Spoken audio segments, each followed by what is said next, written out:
Oke ya, kita mulai. Assalamualaikum warahmatullahi wabarakatuh. Selamat malam teman-teman semuanya.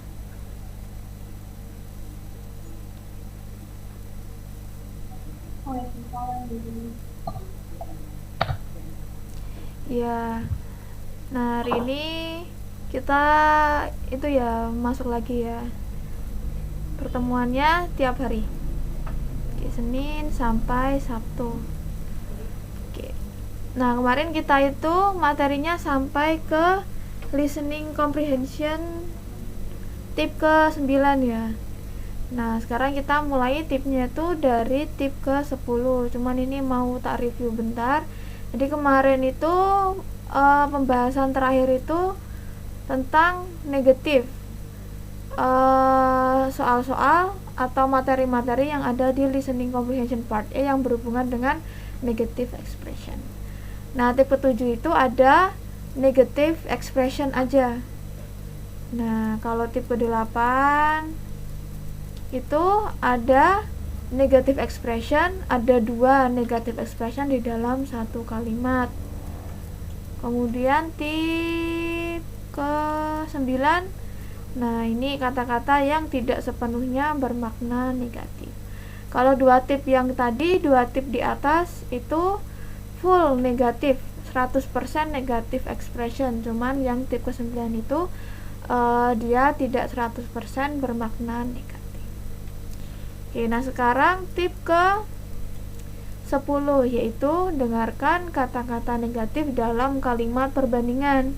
Jadi ada negative expression tetapi di dalam kalimat perbandingan. Nah, sebuah kalimat dengan kata negatif dan kalimat perbandingan memiliki makna yang paling atau sangat. Jadi kalimat perbandingan itu adalah kalimat yang bermakna ada 2 hal yang dibandingkan. Misalnya student A itu dia lebih rajin daripada student B. Student A itu rumahnya lebih dekat ke sekolahan daripada student B, kayak gitu. Nah, kalau di dalam kalimat perbandingan terus di dalamnya ada negative expression, nah itu maknanya menjadi makna yang paling atau sangat. Nah, contohnya seperti ini, no one is more beautiful than she is. Tidak ada orang yang lebih cantik daripada dia. Artinya, berarti dia itu adalah orang yang paling cantik. Terus contoh kedua, he couldn't be happier. Dia tidak bisa lebih bahagia lagi. Berarti dia itu sedang berada di level bahagia yang paling tinggi. Artinya dia itu sangat-sangat bahagia. Nah, ini kita yang sering salah tangkap ya. Mentang-mentang di sini tuh ada negative expression not, berarti ini artinya tidak bahagia. Bukan seperti itu. Kalau ada negative expression di dalam kalimat perbandingan, justru artinya itu sangat-sangat positif atau sangat-sangat baik gitu. He couldn't be happier. Berarti dia itu sangat-sangat senang. I couldn't agree more. Nah, ini sering kita temui ya di percakapan sehari-hari. I couldn't agree more itu bukan berarti dia tidak setuju, walaupun di sini ada negative expression not. Nah, dia karena kalimatnya ini kalimat perbandingan, I couldn't agree more, itu artinya dia itu sangat-sangat setuju. Gitu. Nah, kita lihat contohnya. What do you think of the new student in math class? Bagaimana pendapatmu tentang siswa baru di kelas matematika? No one is more intelligent than she is. Tidak ada yang lebih pintar daripada dia. Berarti dia itu adalah anak yang paling pintar di kelasnya. What does the man say about the new student? Nah, berarti pilihan jawabannya betul adalah pilihan jawaban yang D. She is the smartest student in the class. Oke, tip ke-10, apakah ada yang mau ditanyakan? Nggak ada nih. Gak ada ya. Oke, kita lihat contoh soalnya.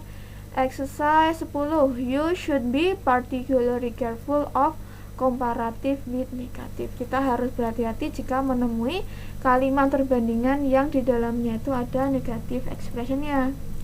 Oke, nomor 1, are you pleased with the exam result? Apakah kamu senang dengan hasil ujiannya? I couldn't be happier. What does the woman mean? Pilihan jawaban yang betul apa?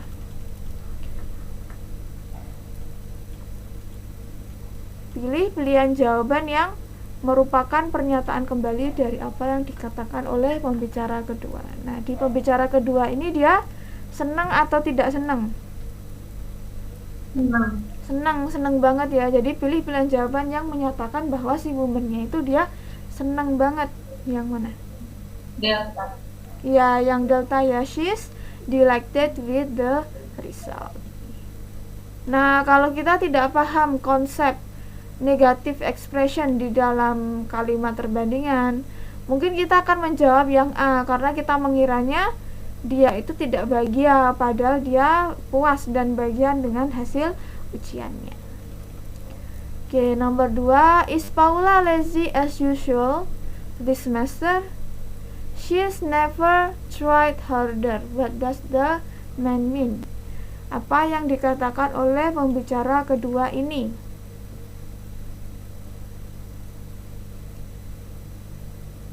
A. Iya, yang A ya. Paula is always lazy karena dia itu tidak pernah mencoba lebih keras lagi. Oh, berarti dia itu effortnya dari dulu ya segitu-segitu aja. Nomor 3, was it a good sale? Did you buy a lot? Prices couldn't have been any lower. What does the woman say about the sale? Nah, nomor 3 ini artinya harganya murah atau mahal kalau pernyataannya seperti ini. Murah. Ya, cari pilihan jawaban yang menyatakan harganya itu murah. A. Iya, yang A. The prices were great. Karena harganya tuh murah banget. Oh, berarti pembelinya seneng gitu. Kalau harganya mahal kan berarti pembelinya nggak seneng. Oke, exercise 10, tip ke 10, apakah ada pertanyaan? Nggak ada ya. Kita lanjutkan. Nah, ini ada review exercise kan. Tadi baru aja udah tak kirim ya, modul-modulnya udah lengkap, terus ada audionya juga. Jadi nanti bisa langsung setelah selesai pertemuan bisa langsung mengerjakan soalnya. Oke. Nah, ini pembahasan baru. Tadi pembahasan tentang negative expression. Nah, sekarang tentang function. Nah, tip ke-11 adalah dengarkan ungkapan persetujuan. Cara mengungkapkan kalau kita tuh setuju dengan apa yang dikatakan oleh orang lain tuh gimana sih dalam bahasa Inggris? Keduanya, agreement with positive statement dan agreement with negative statement, memiliki makna setuju. Terkadang kita mengira bahwa neither do I atau I don't either berarti tidak setuju. Padahal itu justru sebaliknya, justru setuju banget. Nah, ini ada dua cara ya, cara mengekspresikan kalimat persetujuan, yaitu agreement with positive statement sama agreement with negative statement. Walaupun di sini negative statement, tapi itu artinya setuju. Nah, ini jangan sampai kita salah nangkep. Nah, di sini yang positive statement itu ada so do I, ada me too, I'll say, isn't it, atau you can say that again. Kalau yang negative statement itu ada neither do I sama I don't either. Nah, sekarang kita lihat contoh percakapan yang menggunakan agreement with positive statement sama negative statement itu seperti apa. Kalau yang positive statement ini, I think that the hypothesis is indefensible. So do I. Nah, so do I kan ungkapan persetujuan. Oh, berarti si woman-nya itu dia setuju dengan apa yang dikatakan oleh pembicara pertama. Maka pilihan jawabannya betul adalah yang D. She agrees with the man. Oke, yang negative statement kita lihat. I don't think that our history teacher is very interesting. Neither do I. Oh, berarti si man-nya itu juga berpikiran bahwa si history teachernya itu juga orangnya membosankan gitu. Neither do I. What does the man mean? Berarti pilihan jawabannya betul adalah yang C. He shares the woman's opinion. Nah, biasanya negative statement, agreement with negative statement itu dia digunakan ketika pembicara pertamanya itu dia kalimatnya negatif. Maka ini responnya juga harus negatif walaupun dia setuju. Kalau yang positive statement, dia pembicara pertamanya itu kalimatnya positif, terus ini juga positif. Oke, apakah ada pertanyaan untuk tip ke-11 tadi?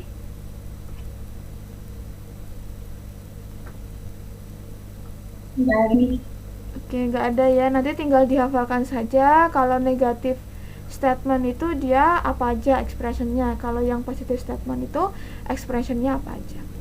Oke, exercise 11 nomor 1. I'd like to take a trip down the coast this weekend. Woman-nya, me too. What does the woman mean? D. Ya, jawabannya apa? Delta. Delta. She would also like to take a trip. Ya, si woman-nya itu juga pengen liburan kayak si man-nya. Jadi pilihan jawabannya betul adalah yang D.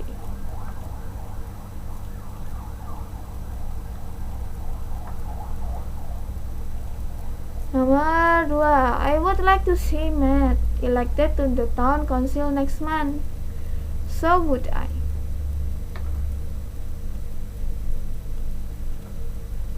Dia artinya setuju kan sama si woman-nya.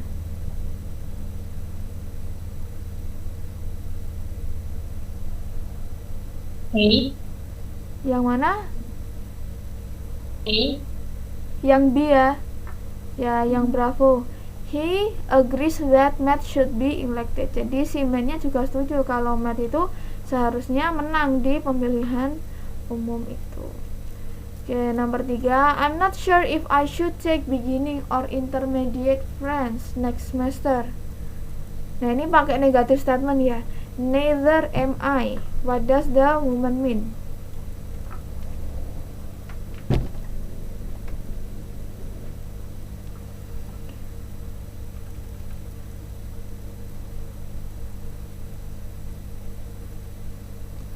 Yang mana? Yang mana? A. She is not sure which course she would take. Ya, dia nggak yakin, sama-sama nggak yakin sama mainnya ini tuh dia mau pakai mau ngambil yang level beginning atau yang intermediate. Oke, tip yang ini tip ke-11, exercise ke-11, apakah ada pertanyaan?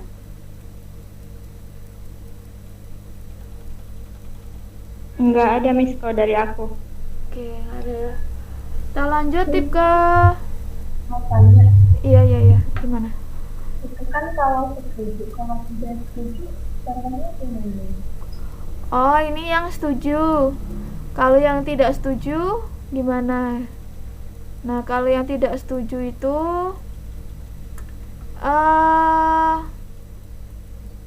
biasanya mana ya? Kebalikan dari biasanya umumnya sih bilangnya gini kalau tidak setuju. Bentar. Oh, ini PDF nggak bisa ditulis. I don't think so. Misalnya apa ini ya?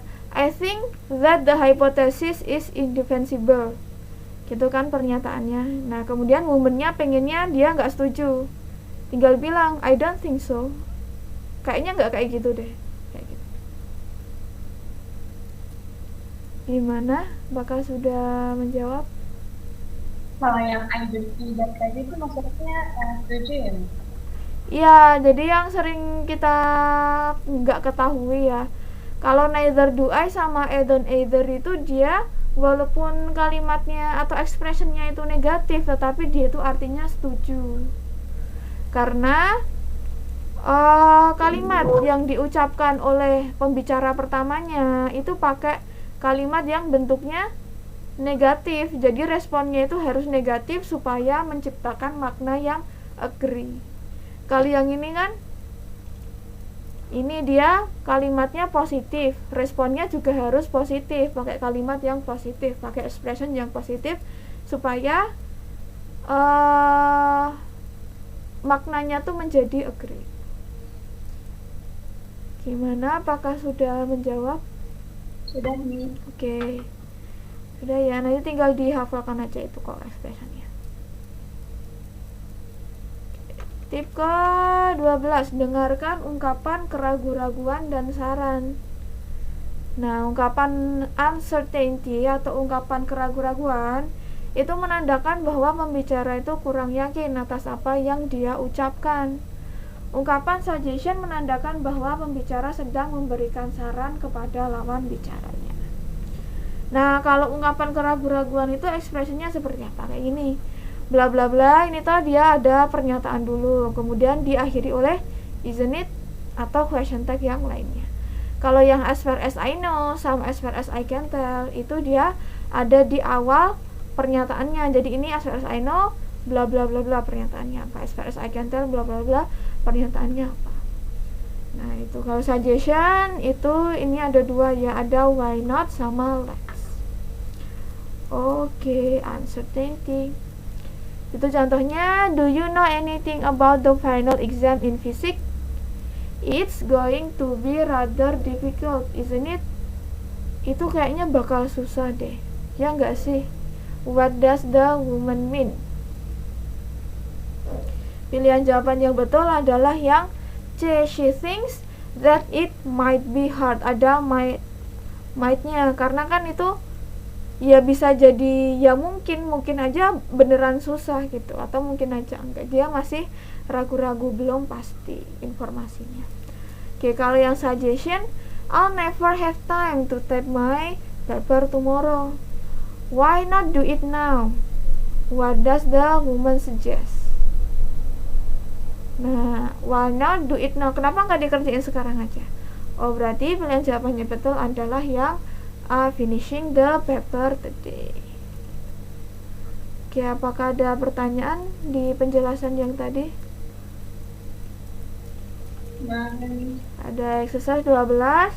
You should be particularly careful of expression of uncertainty sama suggestion. Jadi harus hafal ya itu expressionnya apa aja. Oke, nomor 1. Are we supposed to read all 10 chapters before the exam? Apa kita itu diwajibkan untuk membaca ke 10 chapter ini sebelum ujian? Jawab sama temennya.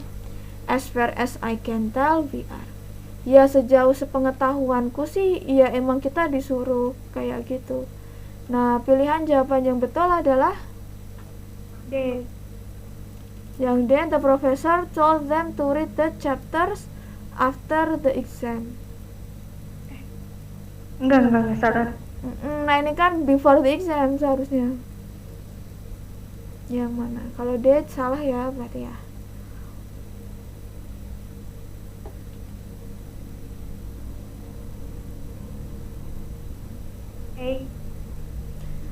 He is sure about which chapters they are to read. Nah, di sini kan ada expression as far as I can tell. As far as I can tell itu menandakan bahwa si pembicaranya itu tidak yakin, ragu-ragu gitu. Kalau yang ini he is sure berarti kan dia yakin, udah pasti. Oh, aku tahu ini pasti disuruh kayak gini. Nah, antara B sama C. B. Iya, yang B ya. He thinks he knows what the assignment is. Ya, jadi ini tuh dia menjawab berdasarkan ya sepengetahuannya dia aja gitu. Nah, jadi jawaban betul yang ini. Oke, nomor 2. You're out of apple pie. Sorry, why not try the cherry pie? What does the woman suggest? Si woman-nya itu dia menyarankan apa?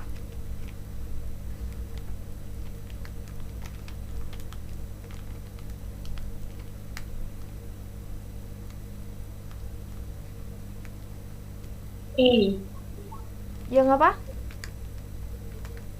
Oh, yang B, B. Yang B. Oke, yang Bravo, the man should try something else. Iya, benar. Jadi si woman-nya itu suggest untuk cherry pie karena yang apple pie itu dia habis. Oke, 3. Do you know when the movie starts? It starts at 8, doesn't it? Itu mulainya jam 8, ya nggak sih? What does the man mean?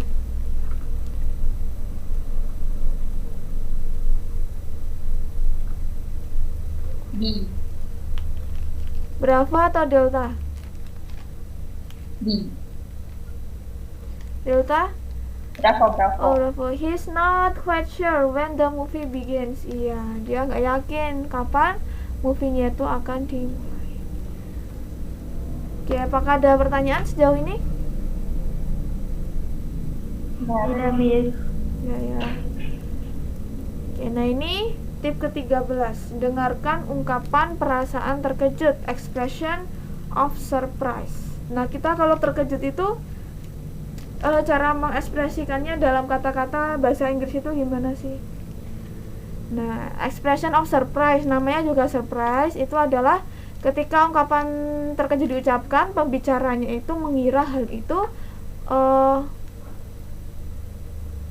ini saya salah nulis ya, ini seharusnya pembicara tidak mengira, pembicara tidak mengira hal itu akan terjadi. Jadi kejadiannya itu tidak disangka-sangka bakal terjadi, makanya kita menjadi kaget. Nah, contohnya itu ada kayak gini. Then he is here. Jadi dia tuh di sini. Berarti si pembicaranya itu kalau dia ngomong kayak gitu, dia mengira bahwa si he ini tuh nggak bakalan datang, nggak bakalan di sini. Ternyata si he ini dia datang. Nah, terus dia kaget. Then he is here. Then you can go.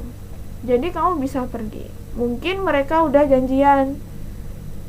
Terus si temennya itu dia bilang nggak bisa. Ternyata pas hari H dia ada di tempat janjian. Nah, ternyata terus kaget kan itu. Oh, jadi kamu bisa pergi. Then you do play tennis. Then she did read it. Then he has gone there. Oh, so she decided to take that course after all. Jadi kalau ada kata then terus ada oh di depannya itu berarti itu adalah expression of surprise, yang artinya bahwa si pembicaranya itu tidak mengira suatu hal itu akan terjadi sebelumnya. Contohnya, did you see Paul driving around in his Mustang? Then he did get a new car. Oh, jadi dia tuh punya mobil baru. Nah, pertanyaannya biasanya adalah kayak gini. What had the man thought? Apa yang dipikirkan oleh si pembicara kedua ini sebelumnya? Nah, berarti kalau dia bilang kayak gini, berarti dia sebelumnya berpikiran kalau si Paul itu dia nggak punya mobil baru. Ternyata dia punya mobil baru. Jadi pilihan jawaban yang betul adalah yang D, Paul would not get a new car. Oke, exercise 13. You should be particularly careful of expression of empathic surprise. Tadi ya, kata-kata yang ada then sama oh-nya itu expression of surprise. Biasanya intonasinya tuh juga kayak orang kaget sih. Nah, ini kan kita nggak belajar pakai audionya diputer mandiri ya di rumah masing-masing. Nah, satu, Greg should be here any moment. Greg itu harusnya udah di sini. Kemudian dijawab sama woman-nya, then he is coming to the party. Oh, jadi itu dia datang ke sini. What had the woman assumed? Woman-nya itu dia berpikiran apa sebelumnya tentang si Greg ini? Si Greg was unable to attend the party. Ya, sebelumnya si woman-nya itu berpikiran bahwa Greg itu nggak bakal datang. Malah dia datang. Jadi dia kaget. Oke. Nomor 2, my motorcycle is over there. That's how I go to school today. Motorku tuh ada di sana. Itu bagaimana aku pergi ke sekolah hari ini. Dijawab sama temennya, so you can ride a motorcycle. Oh, jadi kamu tuh bisa naik motor. What had the man assumed? Yang mana?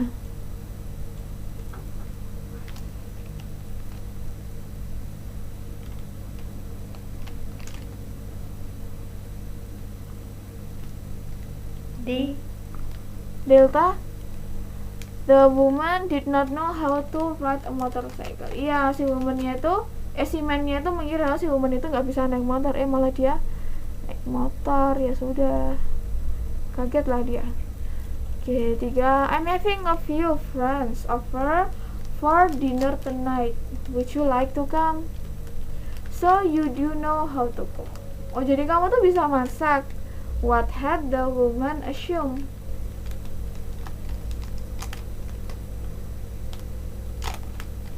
I. Yang Bravo, the man, Alpha.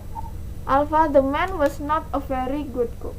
Man-nya nggak bisa masak. Iya bener. Jadi si woman-nya itu mengira bahwa man-nya itu nggak bisa masak, malah dia bilang dia mau invite beberapa temennya untuk dinner. Jadi si woman-nya kaget. Oke, untuk tip yang expression of empathic surprise, apakah ada pertanyaan? Oke, enggak ya. Ini ada review exercise. Silakan nanti dikerjakan. Nah, ini pembahasan baru, yaitu bab tentang contrary meaning atau makna yang berlawanan. Tip ke-14, dengarkan ungkapan harapan. Kita tentunya mengharapkan sesuatu yang tidak kita miliki.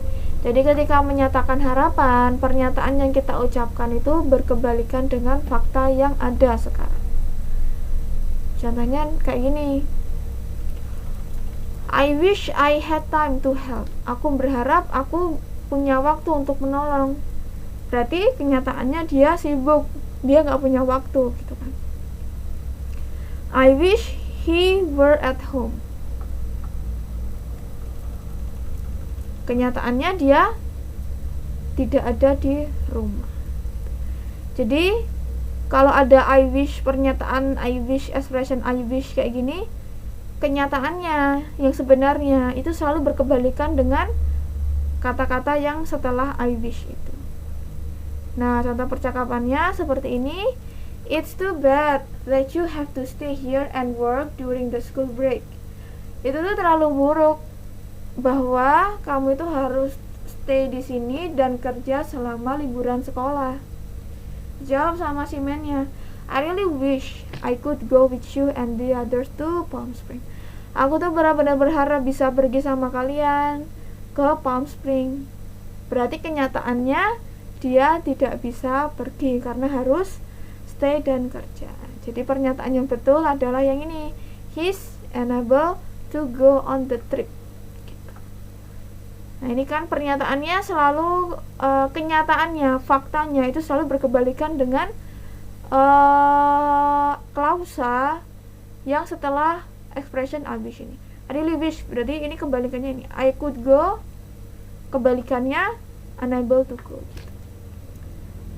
Oke, exercise 14. You should remember that a wish implies an opposite meaning.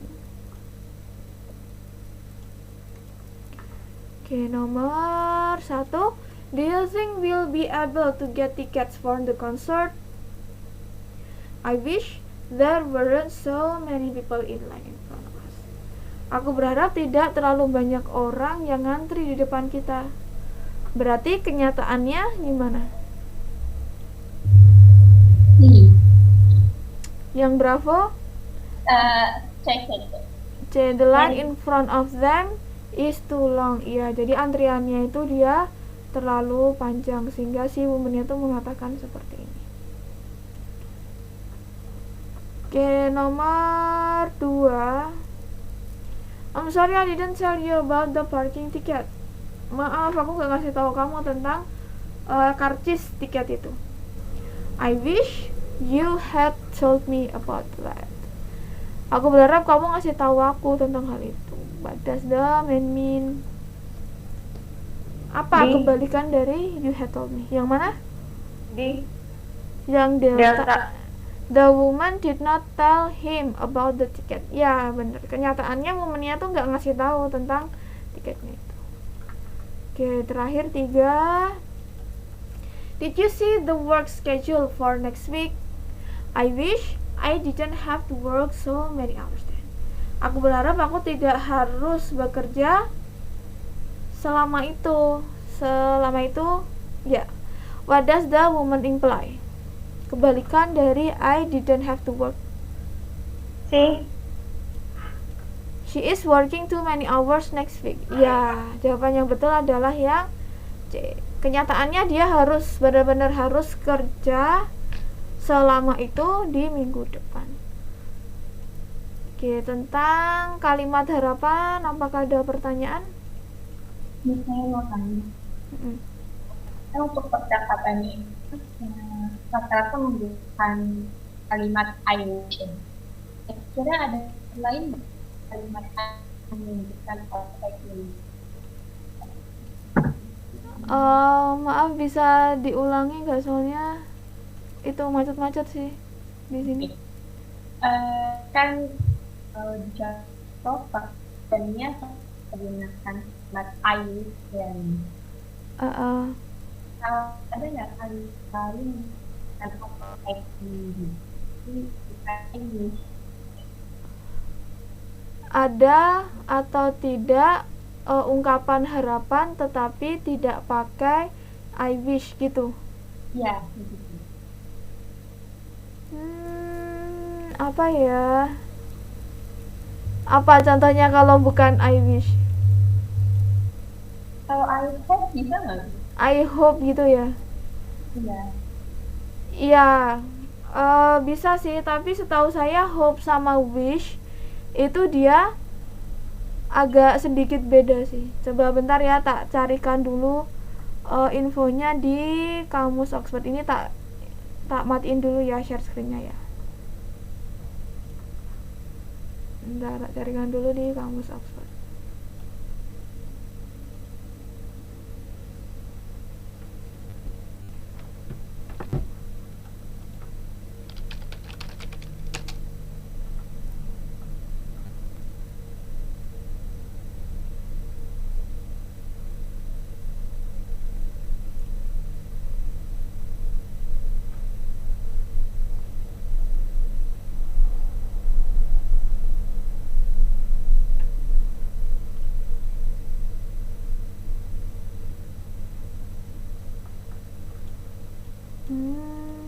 Oke, coba tak cari di kamus yang lain ya, Cambridge.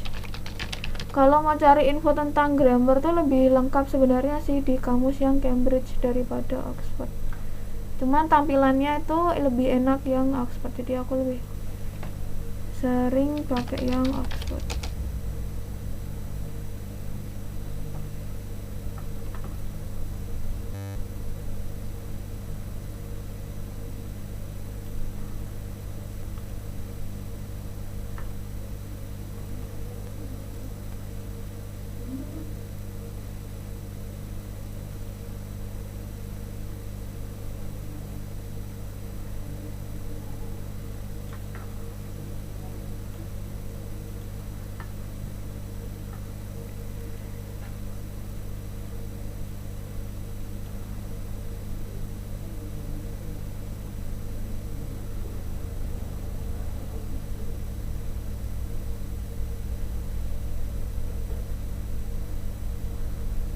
Oh, ini ada penjelasannya.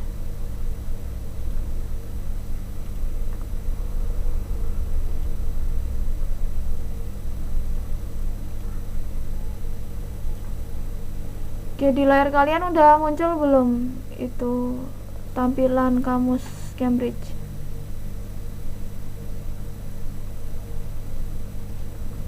Udah muncul? Udah ya? Udah. Nah, ini tadi saya ngetik kata hope di search bar-nya sini. Nah, terus muncul kayak gini. Jadi hope sebagai sebagai kata kerja, dia tuh artinya to want something to happen or to be true and usually have a good reason to think that it might. Jadi tuh maknanya tuh kayak positif gitu, kita berharap tapi sesuatu yang akan terjadi di masa depan gitu. Ini I'm hoping for an interview next week. She's hoping that she won't be away too long. I hope that she will win. Nah, kalau ini kan I hope that she will win, berarti dia itu mungkin mau ada kompetisi minggu depan, kompetisinya tuh belum terjadi. Nah, berarti ini kita tidak bisa mengetahui faktanya itu dia menang atau enggak. Gitu. Nah, bedanya sama yang wish ini ya, kebetulan ada ini Cambridge itu lengkap banget ini. Ada langsung ini ya linknya ke kata wish. Nah, kalau wish itu use with the past simple to express that you feel sorry or sad about a state or situation that exists at the moment. Berarti kalau yang hope tadi itu digunakan bersama tenses yang simple present atau kalau nggak simple future, karena kan sesuatu yang belum terjadi dan kita tuh berharap itu tuh bakal terjadi di masa depan gitu. Tapi kalau yang wish itu dia digunakan bersama past simple untuk menyatakan kalau kita itu menyesal gitu. Contohnya gini, I wish that I was atau I were a bit taller. Kenyataannya dia pendek, dia tuh nyesel kenapa dia tuh nggak tinggi gitu loh. I wish that you were coming with me, Peter. Oh, berarti dia tuh merasa kesal, kecewa kenapa si Peter itu tidak datang dengan dia. Gitu ya. Berarti ini tuh ada beda apa ya? Emosinya tuh beda. Kalau yang hope itu emosinya itu emosi sesuatu yang positif. Tapi kalau wish itu emosinya tuh ada rasa menyesal, kecewa, sedih gitu. Terus ini ada juga arti yang lain. Use with the perfect, past perfect. Nah, ini tensesnya beda ya. Kalau yang ini the past simple, kalau yang ini past perfect to express that you feel sorry or sad about a particular action in the past. Nah, berarti ini juga sama ya, emosinya tuh emosi yang kecewa, menyesal kayak gitu. I wish that I hadn't eaten so much. Aku berharap aku tuh kemarin nggak makan terlalu banyak gitu, padahal pengen diet mungkin. Nah, berarti dia menyesal karena udah makan terlalu banyak. Oke, dari sini apakah bisa membedakan makna kata wish sama hope? Berarti untuk yang hope ini untuk yang simple present dan simple future ya. Tapi kalau wish ini untuk yang atau untuk yang past tense. Iya, kalau wish itu dia bisa digunakan bersama tenses yang simple past sama past perfect. Cuman ini dia maknanya agak beda sih. Kalau yang simple past itu dia about a state or situation that exists at the moment. Berarti keadaannya itu terjadi sekarang. Tapi kalau yang ini, yang past perfect itu keadaannya tuh dia menyesal karena sesuatu itu sudah terjadi di masa lalu. Kalau yang ini, yang past simple itu sesuatu yang terjadi di masa sekarang gitu. Terus ini ternyata ada makna lain lagi kok wish-nya itu. Wah, banyak banget ini ya. Nah, nanti silakan dipelajari sendiri ya. Kalau di Cambridge itu recommended banget kok untuk belajar grammar karena dia lengkap referensinya. Gitu, apakah bisa membedakan?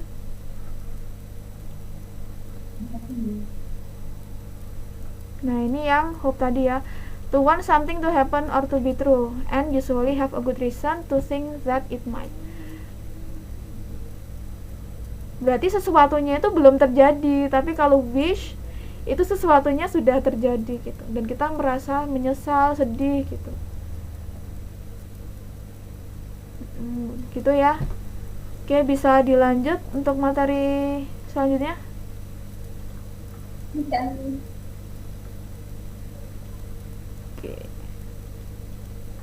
Oke, di layar kalian udah muncul modul yang tadi belum?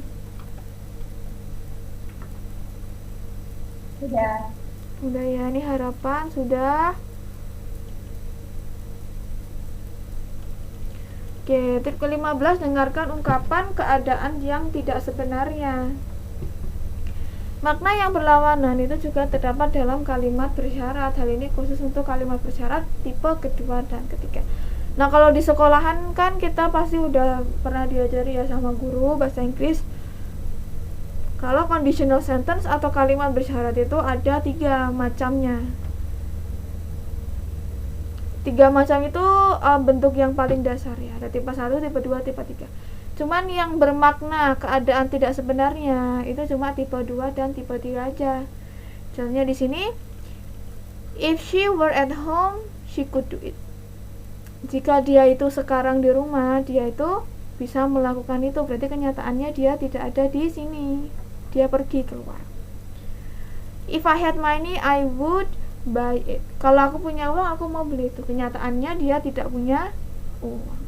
Jadi faktanya, kenyataannya itu selalu berlawanan dengan klausa setelah conjunction if ini.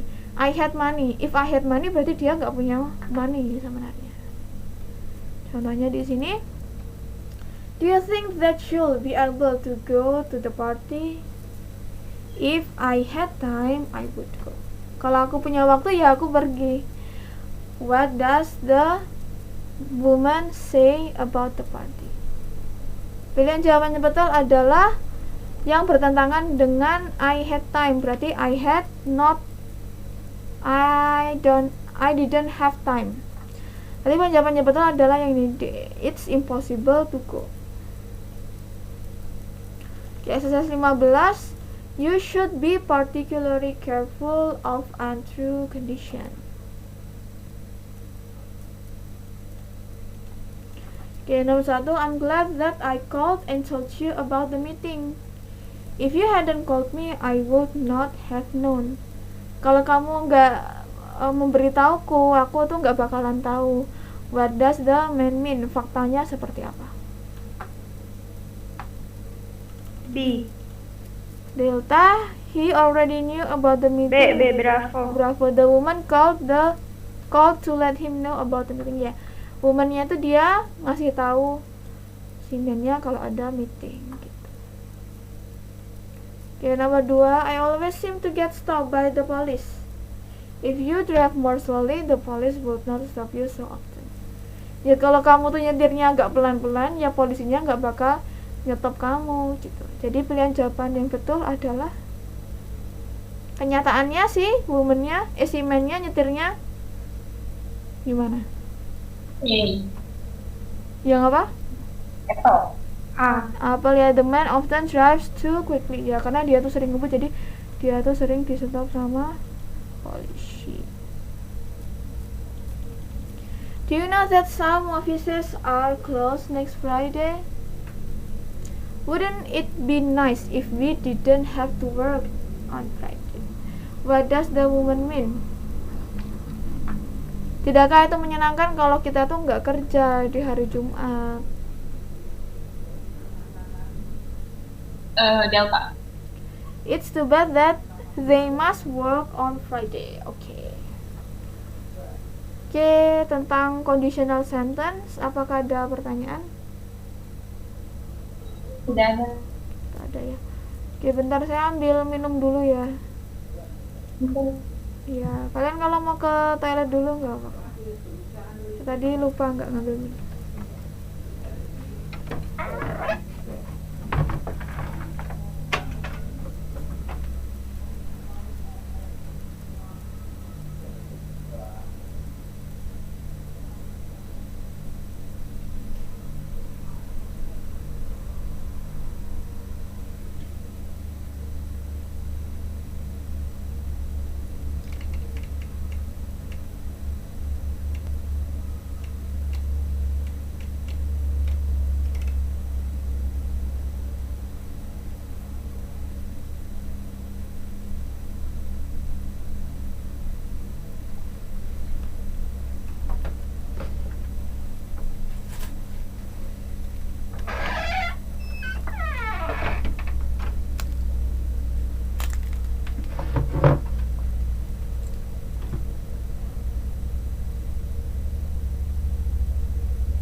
Oke, kita lanjut ya. Nah, ini review exercise. Udah ya. Ternyata contrary meaning materinya sampai situ aja. Nah, ini topik atau pembahasan terakhir untuk yang part E ya, yaitu idiomatic language. Tip ke-16, dengarkan phrasal verb. Phrasal verb itu adalah ungkapan yang terdiri dari satu verb dan satu atau lebih artikel seperti in, on, at. Phrasal verb terkadang sulit untuk dipahami karena partikel mengubah makna verb yang dia ikuti secara idiomatis. Secara idiomatis itu gimana? Intinya katanya apa tapi maknanya itu dia lain, gak ada hubungannya dengan makna kata itu yang seperti apa yang ditulis oleh kamus. Kitanya seperti ini. Kata get itu kan artinya mendapatkan gitu ya. Tapi kalau ada kata get kemudian diikuti oleh partikel kayak ahead, dia artinya tidak mendapatkan, dia artinya meningkat. Get along artinya bergaul, get at artinya bermaksud, get by artinya melewati, get over artinya sembuh. Nah, gimana cara belajar phrasal verb? Nah, itu kita harus menghafalnya. Nah, di modul ini tuh sudah saya tuliskan daftar hafalan phrasal verb sekaligus contoh penggunaannya dalam kalimat bahasa Inggris. Jadi nanti tinggal dihafalkan saja. What time does the meeting start? Kapan meetingnya itu dimulai? Didn't you hear that it was called off by the director? Tidakkah kamu mendengar bahwa itu tuh di called off by the director? What does the woman say about the meeting? Called off itu bukan memanggil, bukan menelpon, tetapi dibatalkan atau membatalkan. Jadi jawabannya betul adalah yang D. The director cancelled the meeting. Kalau kita tidak paham konsep phrasal verb, itu mungkin kita akan menjawab yang B. The director phoned her about the meeting. Padahal call itu tidak selalu phone. Called off itu dia artinya cancel. Exercise 16, you should be particularly careful of 2 and 3 part verbs. 2 and 3 part verbs itu adalah phrasal verb, nama lainnya. Nomor 1, the new neighbors have just moved. Maybe we should call on them. Nah, di sini ada phrasal verb call on. Nah, call on itu dia artinya apa di sini?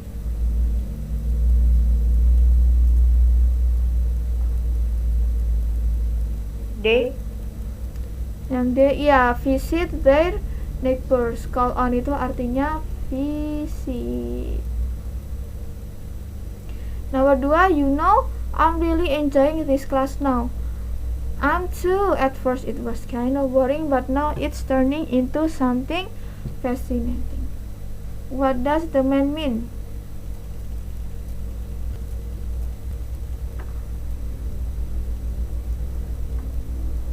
A.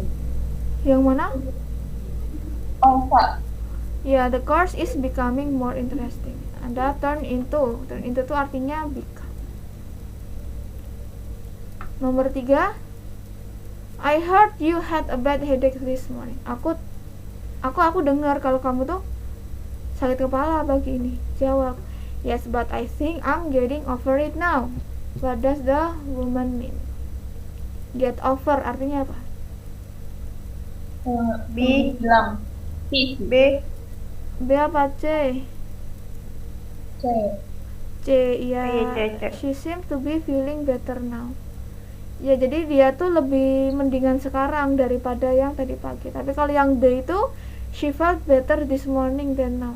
Tadi pagi itu lebih baik daripada keadaan dia yang sekarang. Berarti keadaannya memburuk. Nah, ini malah bertentangan makna ya antara B sama C. Dan jawabannya betul adalah yang C. She seems to be feeling better now. Oke, tentang idioms, apakah ada yang mau ditanyakan? Itu tentang idioms, tentang phrasal verb. Nah, kalau idiom itu ini tip ke-17, dengarkan tentang idiom. Idiom itu adalah ungkapan yang terdiri dari kata-kata yang mana tidak bisa diartikan secara harfiah. Jadi kata-katanya apa, kalimatnya apa, kalau kita cari di kamus itu dia maknanya beda, makna kamus dengan makna yang sebenarnya dia sampaikan. Misalnya di sini, she is killing two birds with one stone. Kalau kita ketik di Google Translate itu mungkin maknanya akan bahwa si she ini dia membunuh dua burung dengan satu batu. Padahal itu artinya tidak seperti itu. Artinya itu adalah dia itu menyelesaikan dua tugas sekaligus, dua tugas dalam satu waktu. Nah, kalau kita mau artikan dalam bahasa Indonesia, ungkapan killing two birds with one stone itu padanan maknanya adalah sekali dayung, 2-3 pulau terlampaui. Nah, kayak gitu. Oke, jadi ini lagi-lagi harus dihafalkan ya materinya. Karena kalau tidak dihafalkan nggak bisa. Nah, katanya apa, maknanya apa itu beda. Misalnya di sini Tom is a full-time student and is holding down a full-time job. Dia itu full-time student, kelasnya kelas reguler. Dia juga punya job. Jobnya itu full-time, tidak part-time.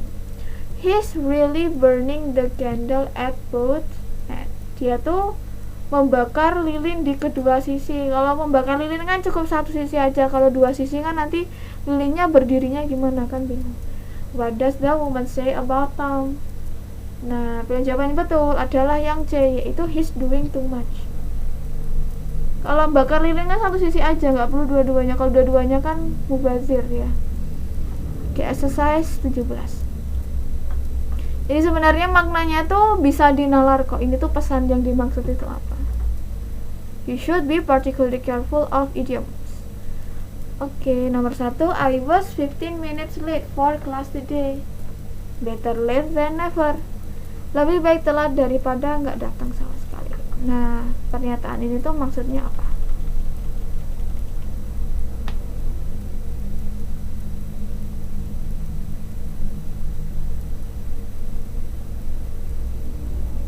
D. Yang D, it's good that the man went to class on time or not. Iya, bagus. The man-nya itu dia pergi ke kelas walaupun dia itu agak telat. No matter itu telat atau enggak.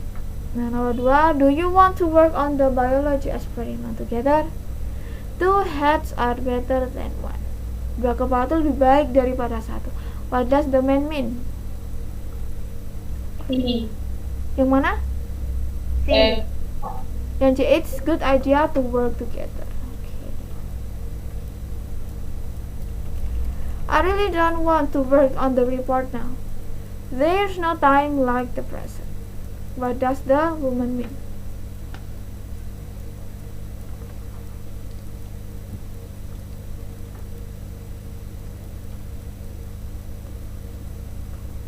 C. Yang mana? C.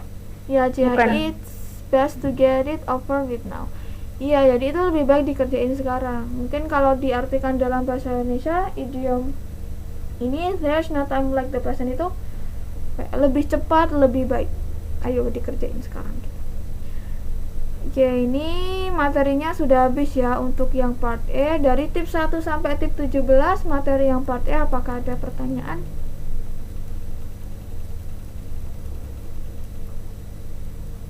insya Allah nggak ada. Oke, insya Allah nggak ada ya. Nanti review exercise-nya dikerjakan supaya skillnya itu bisa teraplikasikan dengan baik. Oke, ini kita ada ini ya, selanjutnya adalah materi yang part B. Di part B itu babnya ada dua chapter.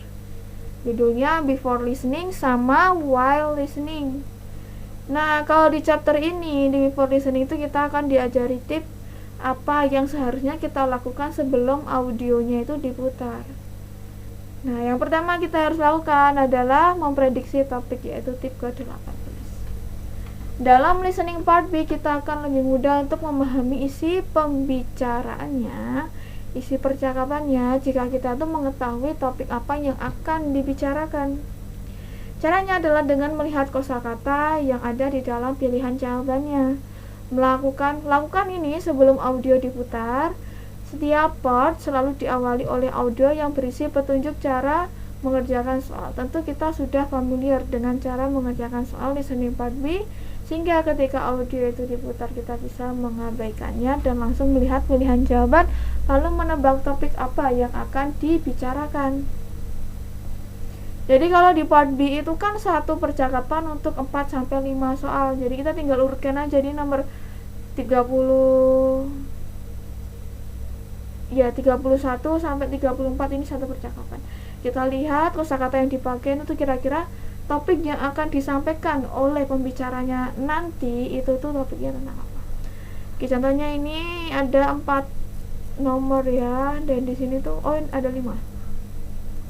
Dilihat dari kosakatanya tuh ada campus, ada student, ada library classroom, terus ini every morning, weekends gitu kan. Oh berarti itu topiknya kira-kira tentang sesuatu yang terjadi di lingkungan kampus, entah itu di kelas, entah itu di office atau di mana. Nah kalau kita sudah memprediksi topik itu biasanya nanti secara mental itu kita lebih siap gitu untuk mendengarkan audionya sehingga itu kita tidak panik, tidak terlalu stres. Oke, exercise 18. Nah ini tidak ada audionya ya, tidak ada audio untuk exercise 18 karena kita tuh diminta untuk memprediksi topik, jadi nggak ada audionya kan, ini tip before listening sebelum audionya diputar. Oke, ini nomor 1 sampai nomor 5 ini kira-kira topiknya tentang apa? Lihat dulu kosakatanya.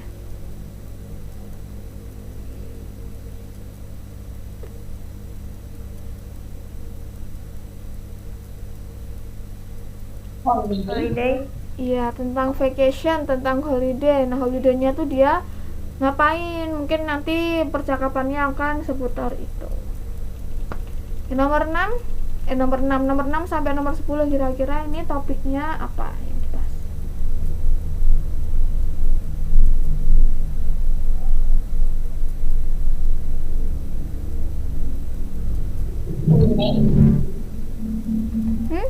Apa? Climate change. Iya. Tentang environment gitu ya. Topik besar tentang climate change, bisa tentang pollution, bisa tentang environment. Oke, itu ya caranya memprediksi topik. Nah, setelah memprediksi topik, kita bisa memprediksi pertanyaan. Caranya sama, kita lihat nomor 1, nomor 2 itu dia itu kosakata yang dipakai apa. Terus kira-kira pertanyaan untuk pilihan jawaban ini itu dia apa?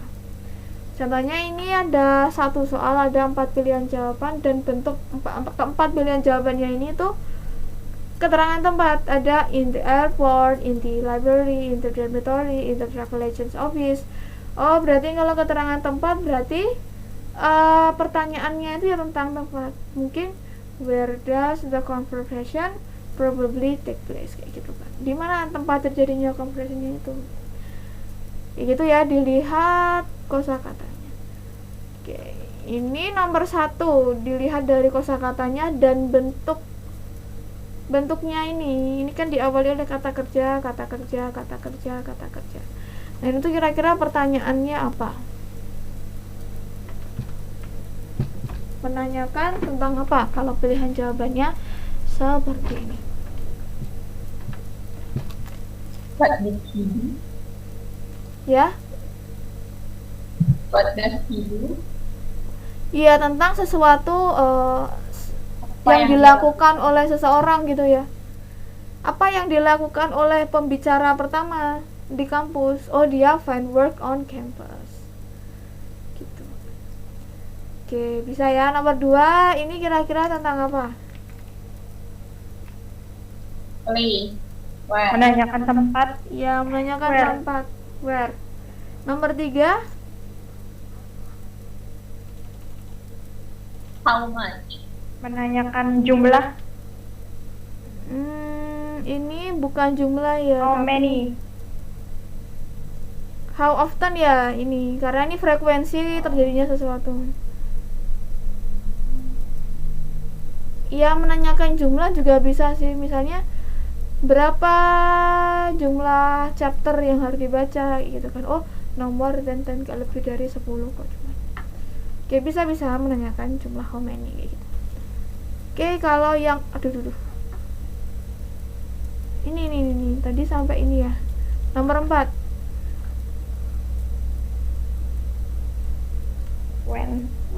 When. Iya. Menanyakan kapan. Nah, ini Waktu. oh ya, keterangan waktu ya. Tapi ini waktunya sepertinya keterangan waktu yang reguler gitu, kayak setiap pagi, setiap sore, setiap siang, setiap weekend, setiap dia itu di kelas, setiap weekdays gitu. Berarti frekuensi terjadinya sesuatu. Mungkin seberapa sering dia pergi olahraga kayak gitu kan. Oh, setiap pagi. Oh, cuma weekend aja gitu. Kayak gitu ya, bisa ya cara memprediksi topik dan pertanyaan. Apakah ada pertanyaan? Tidak ada nih. Gak ada ya, oke. Nah, tadi tip before listening. Nah, sekarang while listening, apa yang harus kita lakukan ketika audionya itu sedang diputar?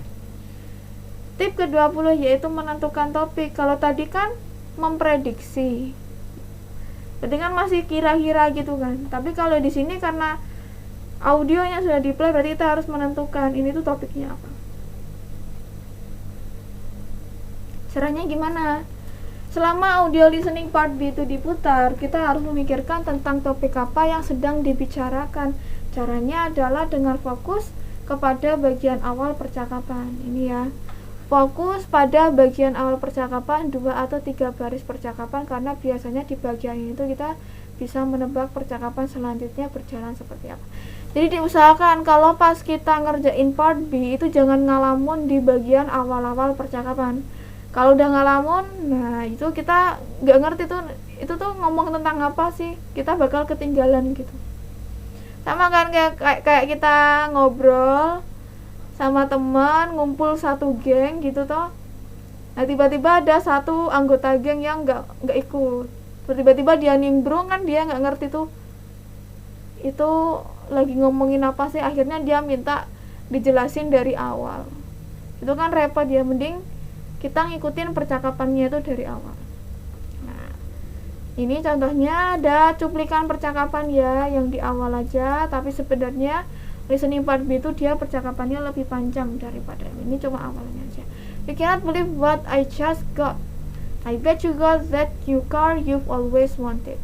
Now, how in the world did you figure that out? Nah, ini kan awal-awalnya dia ngomong kalau kamu pasti nggak percaya kalau aku baru aja punya mobil baru gitu. Ya aku tahu gitu. Terus gimana caranya kamu bisa tahu kalau aku punya mobil baru? Nah, mungkin aja percakapan selanjutnya itu akan seputar mobilnya tuh merek apa, beli di mana, dia dapat uangnya dengan cara apa. Gimana, bisa dipahami tip ini? Insyaallah. Insyaallah ya. Nah, ini nanti dikerjakan ya, exercise 20 pakai audio ini. Itu dikerjakan. Oke, tip ke-21 menarik kesimpulan tentang who, what, when, where. Selama audio listening part B itu diputar, kita harus membayangkan tentang situasi percakapannya. Caranya adalah dengan menjawab pertanyaan-pertanyaan berikut ini dalam pikiran. Jadi sambil mendengarkan tuh sambil kita tuh batin. Who is talking? Siapa yang lagi bicara? Antar siswa, antar teman kerja, antar guru atau dosen gitu. When does the conversation probably take place? Kapan terjadinya conversationnya? Where does the conversation probably take place? Di mana terjadinya? What is the source of information for the conversation? Mereka tuh lagi ngomongin apa sih? Source of informationnya dari siapa? Dari koran, dari artikel, ceramahnya profesor siapa, kayak gitu. Oke, contohnya di sini ada cuplikan. Why do you have so many books? I need them for my paper on George Washington. Do you know how I can check them out? Yes, you should go downstairs to the circulation desk and fill out a card for each book. Nah, pertanyaannya who is probably talking? Nah, karena ini tuh clue-nya ada di ini ya. Ini tentang form a paper on George Washington. Jadi kira-kira si man sama woman-nya tuh dia masih kuliah, sama-sama student gitu. Where are they? Ada kata book, ada circulation desk. Oh, berarti mereka ada di perpustakaan. What course are they discussing? Clue-nya ada di my paper on George Washington. George Washington itu kan seorang tokoh Amerika. Berarti kira-kira tentang topiknya itu sejarah Amerika. Oke, bisa dipahami tip ini dengan baik? Miss. Iya. Iya, gimana? Insya Allah bisa. Bisa ya. Oke, kita lanjutkan. Nanti dikerjakan exercise 21 sambil diputar audionya. Nanti dicari audio untuk exercise 21 itu yang mana. Oke, dengarkan percakapan secara berurutan. Nah, ini ada dua metode ya cara mengerjakan listening part B. Selama audio listening part B diputar, ada dua metode yang mungkin bisa kita gunakan. Metode yang pertama itu kita bisa fokus mendengarkan audionya saja sampai selesai, fokus, kemudian baru membaca pilihan jawabannya. Atau kalau enggak, kita bisa mendengarkan audionya sambil membaca pilihan jawaban yang tersedia. Beberapa orang lebih nyaman menggunakan metode yang pertama, beberapa orang lebih nyaman menggunakan metode yang kedua karena pertanyaan dalam listening part B itu diurutkan berdasarkan letak di mana jawaban untuk setiap nomor itu bisa ditemukan. Nah, kalau saya pribadi, karena saya merasa itu bukan orang yang multitasking, bisa melakukan dua hal dalam satu waktu bersamaan, maka saya biasanya pakai metode yang pertama. Tapi kalau ada teman-teman yang lebih nyaman pakai metode yang kedua, itu juga nggak apa, itu berdasarkan kenyamanan aja. Nah, di sini ada percakapan ya. Can I help you? I'm interested in opening an account. Well, we have several different types of account. Checking account, saving accounts, money market account, time deposit account. It's a checking account that I am interested in. I can help you with that. First, you have to fill out a form and then I need to see some identification. That's about all there is to it. That sounds easy enough. Thanks for your help. Nah, pertanyaan pertama, what type of account does the woman want? Itu kan jawabannya ada di baris ini ya. Pertanyaan kedua, what does the man need for her to show him? Jawabannya ada di sini. Nah, jawabannya itu kan urut kan ya. Gak mungkin nomor 2 itu jawabannya ada di atasnya untuk jawaban yang nomor 1 itu gak mungkin. Jadi itu memungkinkan bagi kita untuk mendengarkan audio sekaligus menjawab pertanyaannya. Oke, bisa dipahami tip yang ini? Bisa, Miss. Oke, bisa ya. Ini nanti kerjakan exercise 22 dengan menggunakan audio.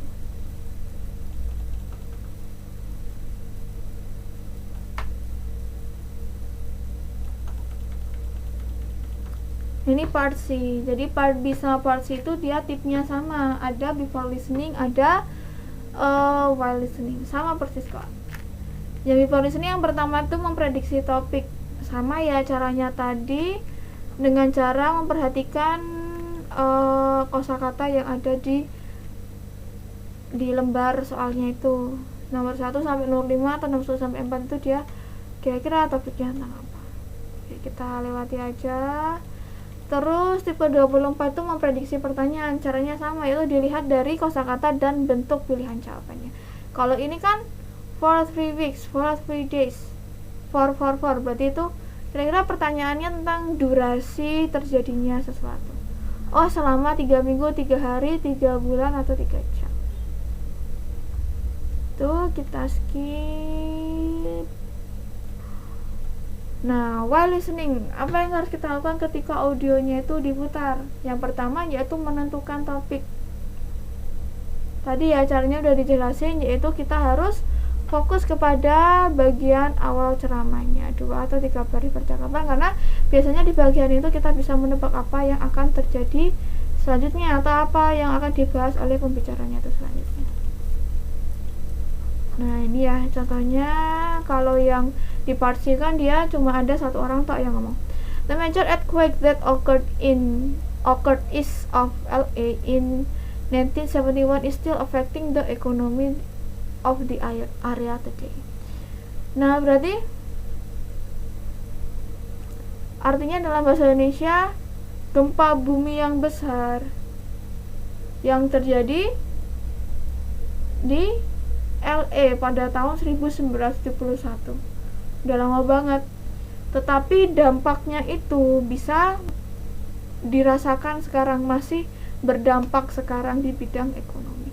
Oh berarti kira-kira nanti percakapannya itu tentang dampaknya negatifnya di ekonomi itu apa? Oh misalnya barang-barangnya harganya naik atau banyak pengangguran atau gimana gitu. Oke, dikerjakan exercise 25. Terus tip ke 26, menarik kesimpulan about who, what, when, where. Sama ya kayak tadi ya, sambil mendengarkan sambil batin, siapa yang ngomong, ini kapan terjadinya, di mana, yang apa yang dibicarakan itu tentang apa gitu. Terus ini dengarkan percakapannya itu secara berurutan. Bisa ada 2 metode ya, bisa fokus untuk mendengarkan audionya saja atau mendengarkan sambil mengerjakan soalnya.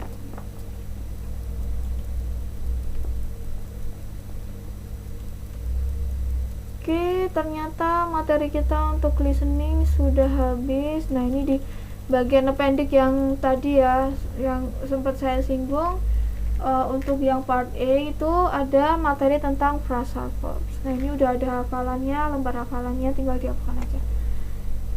Phrasal verb tentang cut, phrasal verb yang berhubungan dengan kata cut.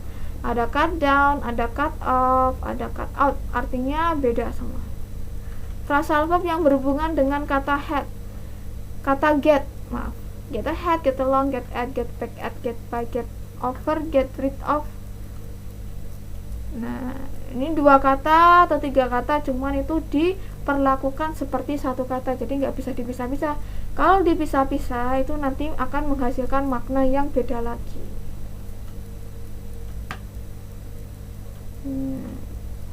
Ini banyak banget. Nah ini yang mungkin yang kita sering lihat di Instagram ini. Di mana ya, tak lihat. Nah ini giveaway itu artinya apa sih? Giveaway itu artinya mendonasikan, diberikan secara gratis gitu ya.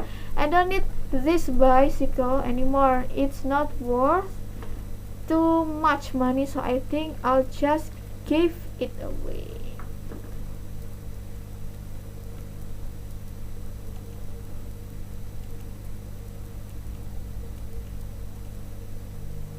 Nah ini juga sering kita gunakan sehari-hari ini. Ini kosakata, salah satu kosakata andalan generasi Z, Gen Z ini.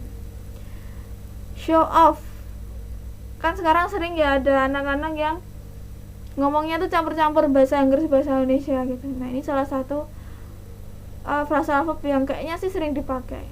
Show off itu berlagak, apa ya, kemayu gitu kali ya, kemayu, sombong gitu ya. She tends to show off a lot. She's very beautiful and she wants everyone to notice her. Jadi seperti ingin cari perhatian. Kalau pamer gitu bisa nggak sih? Show off, pamer.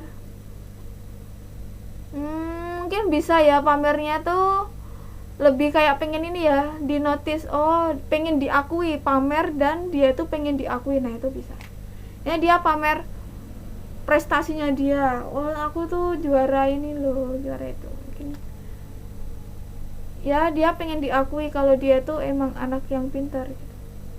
Tapi kalau show off tuh kayak apa ya, kayak tampilan fisik deh, nggak cuma omongan aja. Mungkin dia jalannya agak membusung, terus apa, berlenggak-lenggok atau centil atau gimana gitu. Kayaknya beda sih sama pamer. Kalau pamer apa ya bahasa Inggrisnya? Bentar tak carikan. Matiin dulu ya.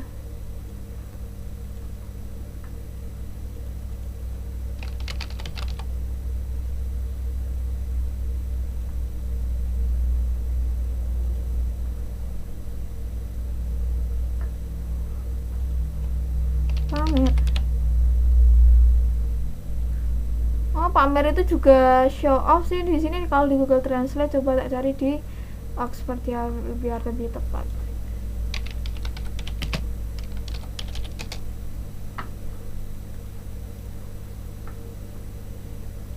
Oh iya benar show off itu bisa berlaga, bisa pamer. Bentar ya, nih tak share. Oh, hasilnya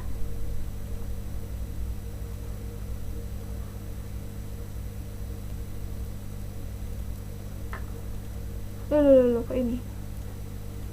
Nah, di layar kalian udah muncul belum tampilan kamus Oxford? Udah di. Nah, kita baca artinya ya. Artinya adalah to try to impress others by talking about your abilities or possession. Abilities itu ya tadi aku tuh bisa ini loh, bisa dapet juara 1 loh. Kalau possession itu kepemilikan, berarti aku punya jam yang harganya segini loh, aku punya tas yang mereknya ini gitu. Jadi di sini he's just showing off because that girl he likes is here. Oh, jadi dia tuh caper. Nah, yang he ini tuh dia caper karena ada cewek yang disuka di situ. He's just showing off because that girl he likes is here. Bisa juga pamer, bisa juga caper, bisa juga berlagak. Dia artinya bisa macam-macam ya show off itu. Nah, ternyata show off itu dia di sini ada kelas kata lain. Nah, ini kan phrasal verb. Nah, ini sini ternyata di Oxford itu ada kata lain yaitu show off. Kelas katanya noun. Kita lihat penggunaannya seperti apa. A person who tries to impress other people by showing how good he or she is or at doing something. Oh, berarti show off yang kelas katanya noun itu merujuk kepada orangnya. Contohnya di sini, she's always been a real show off. Dia tuh caper banget sih anaknya. A real show off itu berarti anak yang caper. Nah, ini bisa menambah kosakata kita ya. Kalau show off caper sebagai phrasal verb, tapi kalau show off sebagai noun adalah anak yang caper. Oke, bisa dipahami? Bisa nih. Bisa ya. Nah, ini nanti modulnya saya harap bisa di print semua sih. Jadi misal kalau ada materi tambahan kayak gini itu bisa dicatat, dioret-oret di modulnya supaya kita nggak lupa. Oke, kita kembali ke yang tadi ya, phrasal verb udah tuntas. Nah, kita belajar yang idiom. Sekarang kita lihat.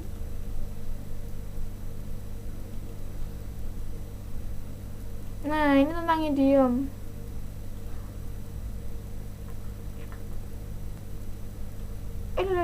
Sorry. Nah, ini ada banyak ya idiomnya ya. Ada ini nih, mungkin paling populer ya sekarang. Playing with fire, melakukan sesuatu yang berbahaya. He's always too fast and out of control on his motorcycle. He's playing with fire. Ini kan judul lagunya Blackpink ya, Playing with Fire ya. Melakukan sesuatu yang berbahaya, bermain-main dengan api. Jangan bermain-main dengan api.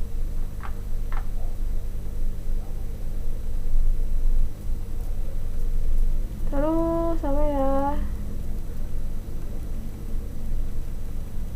Nah, ini mungkin bisa ini ya. Jack of all trades. Dia itu Jack of all trades, artinya unggul dalam banyak hal. Jadi kan kita pernah lihat ya, orang itu udah cantik, pinter, baik, prestasinya banyak, kontribusinya banyak. Nah, itu kita kagum, terus kita bilang, oh dia itu Jack of all trades. She's a well-known lawyer, a good skier, a great cook, and a painter. She's a jack of all trades. Dia tuh bisa sekalinya.